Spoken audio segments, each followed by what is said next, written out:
You mentioned Wimbledon. Carlos Alcaraz wins that. I think people have known for a while this guy's special. He's different, but he's actually doing it. We don't have to talk about what he might be someday. He's it. What are we watching right now with this young man?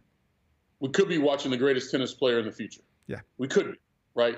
Because what he's done now is on par with the path that would set him up towards that. Of course, you got Federer, Nadal, and Djokovic with 24 majors, and Djokovic is trying to get the 25th and have the most all time.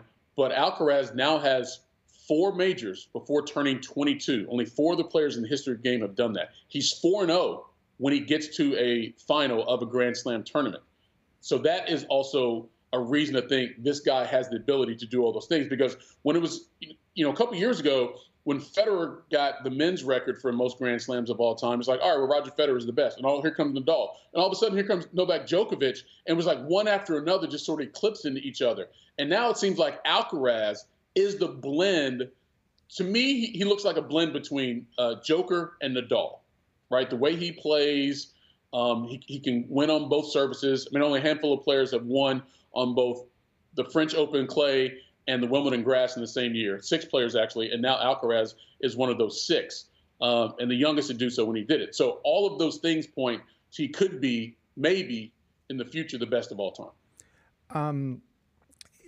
Djokovic, it's interesting because he's still clearly one of the best players in the world, but there is now there's clearly a guy that he's gonna have to go through. And I just saw some tennis people who are way smarter about it than I am, sort of pointing out, like, in this sport, like in basketball or football, like, if you're the second best, like, you're still amazing, but you don't get trophies for second best in tennis.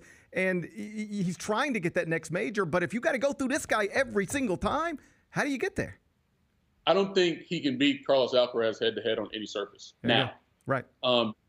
After the match Sunday, he said he was inferior to Alcaraz during that match. Now, granted, he is coming off a knee surgery, but he lost to Alcaraz on the surface last year, right? So I just think at this stage in their career, Alcaraz is a better overall player. That doesn't mean that Joker can't get another major somewhere. Maybe it could be even Wimbledon. We've seen older players win there in the past, including Arthur Ashe over Jimmy Connors back in 1975. It's doable. It is doable. But if the path goes through Alcaraz, I can't see Joker beating him right now.